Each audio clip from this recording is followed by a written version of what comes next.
नमस्कार दोस्तों, स्वागत है आपका हिंदी नॉलेज शो में। तो दोस्तों, भारतीय सरकार ने आखिरकार वो फैसला ले लिया है जिसकी उम्मीद हम पिछले 1.5 से 2 सालों से लगातार कर रहे थे। उसकी बातचीत भी किया करते थे, विशेषज्ञ भी लगातार, जो रक्षा विशेषज्ञ हैं वो मांग कर रहे थे कि इस कदम को उठाया जाए। अगर चीन को रोकना है तो ये कदम तो उठाना ही होगा। लेकिन कोई बात नहीं, देर आए लेकिन दुरुस्त आए और ज़्यादा बड़े एक तरीके से प्लान के साथ वापस लौटा है भारत। और इसने पूरे एशिया में हलचल मचा दी है इस फैसले ने, खासकर कि चीन के वहाँ इसकी धमक सुनाई दे रही है। इस फैसले की ग्रेविटी का अंदाजा इस बात से आप लगा सकते हैं। मैं आपको बताने वाला हूँ पूरी डिटेल के साथ कि क्या ये फैसला है, इससे भारत पर असर क्या पड़ेगा और खासकर कि चीन के लिए क्यों भारत ने ये एक चक्रव्यूह रच लिया है। मैं आपको हर चीज़ डिटेल से बताऊंगा, तो मेरे साथ आप इस वीडियो में अंत तक बनेगा। और अगर आपने चैनल को सब्सक्राइब नहीं किया तो कर लीजिए, क्योंकि ऐसी बहुत सारी बड़ी खबरों के लिए आप हमारे चैनल को सब्सक्राइब कर लीजिए, ताकि आप आने वाले समय में कोई भी वीडियो मिस ना कर पाए। क्योंकि इस चैनल पर आपको मिलती है at least per day 3 video defence, foreign policy, finance से रिलेटेड। चलिए वीडियो को शुरू कर लेते हैं। तो दोस्तों, पिछले कुछ सालों में यह देखा गया है कि जितने भी शक्तिशाली देश हुए हैं उनका आप मिलिट्री बजट देखिएगा। जी हाँ, सबसे पहले आप देखिएगा अमेरिका का सालाना 650 से 750 अरब डॉलर का मिलिट्री बजट है।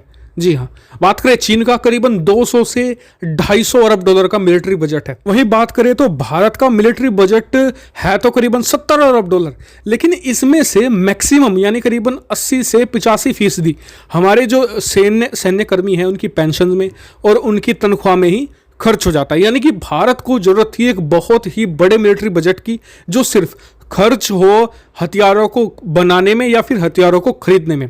और खास करके नौसेना में भारत को बहुत ही ज़्यादा जरूरत थी एक्सपेंड करने की, क्योंकि भारतीय नौसेना चीन की नौसेना से काफ़ी पीछे रही है। बात करें हमारी थल सेना, वायुसेना तो फिर भी बहुत ही कड़ी टक्कर देती है चीन को। थल सेना में तो हम आउट परफॉर्म भी कर देते हैं चाइना को, लेकिन नौसेना का एक ऐसा एंगल था जो हमारा कमज़ोर पड़ रहा था।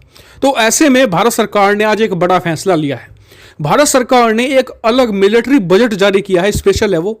यह है 51 अरब डॉलर का। और सबसे खास बात यह है इस बजट की कि इससे या तो सिर्फ सबमरीनें बनाई जाएंगी या फिर शिप्स बनाई जाएंगी, यानी कि हथियार या तो बनाए जाएंगे या खरीदे जाएंगे। यह मिलिट्री बजट ना तो तनख्वाह पर खर्च होगा हमारे सैन्य कर्मियों की, ना ही उनकी पेंशन पर, उसके लिए अलग से होगा। और ये 51 अरब डॉलर का बजट ये बहुत ही भारी भरकम है। और इसकी चर्चा आप ये जानकर दुनिया भर के जितने भी डिफेंस एक्सपर्ट है सब कर रहे हैं कि सिर्फ नौसेना के लिए 51 अरब डॉलर ये बड़ी राशि है, क्योंकि इससे ऐसे ऐसे हथियार भारत बना सकता है, ऐसे खरीद सकता है जिनकी कल्पना भी नहीं की जा सकती थी। क्योंकि हाल ही में एक बहुत ही बड़ा सेटबैक लगा था भारत को, क्योंकि भारतीय नौसेना का एक प्रोजेक्ट था तीसरा एयरक्राफ्ट कैरियर बनाने का। लेकिन हुआ क्या कि भारतीय नौसेना को इस प्रोजेक्ट को रोकना पड़ा, क्योंकि फंड की कमी के कारण। और कितने फंड बताया जाता है, करीबन 1 अरब डॉलर भी भारतीय नौसेना नहीं जुटा पाई थी। और ये बहुत बड़ा सेटबैक था। और आपको बता दूं कि एयरक्राफ्ट कैरियर एक बहुत ही बड़ा हथियार होता है दुनिया में। अगर कोई सबसे बड़ा अगर आप हथियार चुनेंगे तो एयरक्राफ्ट कैरियर उसमें सबसे बड़ा होता है। चाहे आप नौसेना जोड़ लो, चाहे आप थल सेना या फिर नौसेना, कोई सा भी जोड़ लो आप, सब में सबसे बड़ा माना जाता है ये। और ये होना बहुत ही ज़्यादा जरूरी होता है। ये आपको एक बहुत ही बड़ा एडवांटेज दिलाता है। और वो भी ऐसे समय में जब चाइना भी अपना तीसरा एयरक्राफ्ट कैरियर बना रहा है, तो भारत को भी जरूरी था, लेकिन फंड की कमी के कारण ये रोकना पड़ा। तो इससे भारत सरकार को एक सबक मिला कि हमें नौसेना में इमरजेंसी के तौर पर बहुत सारे पैसे लगाने होंगे, रिबिल्ड करना होगा पूरी नौसेना को, और नए हथियार भी शामिल कराने होंगे। तो इसी को लेकर ये 51 अरब डॉलर की राशि एक तरीके से जारी की जाएगी भारतीय नौसेना के लिए।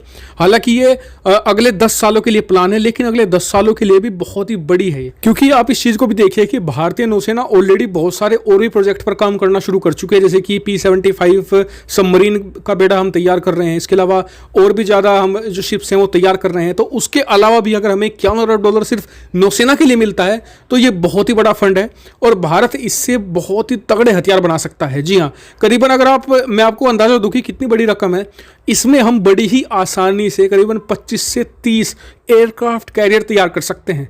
कितने ज़्यादा हैं ये? अमेरिका जो दुनिया की सबसे बड़ी नौसेना मानी जाती है, जिसका प्रभुत्व है पूरी दुनिया में, उसके पास भी 12 से 13 एयरक्राफ्ट कैरियर ही हैं। यानी कि इतनी बड़ी राशि है। और इससे भारत सीधे सीधे काउंटर कर सकेगा चाइना को, ना सिर्फ हिंद महासागर में, बल्कि इसकी मदद से हम जो दक्षिण चीन सागर का इलाका है, ज़्यादा से ज़्यादा शिप बनाकर वहाँ पर भी तैनात कर सकेंगे। यानी कि चीन को उसी के घर में हम आसानी से घेर सकेंगे। आपका क्या मानना है इस पर, मुझे कमेंट करके जरूर बताइएगा। वीडियो को शेयर भी कीजिएगा सभी लोगों के साथ, और चैनल को सब्सक्राइब करना तो बिल्कुल मत भूलिएगा। Thank you for watching video.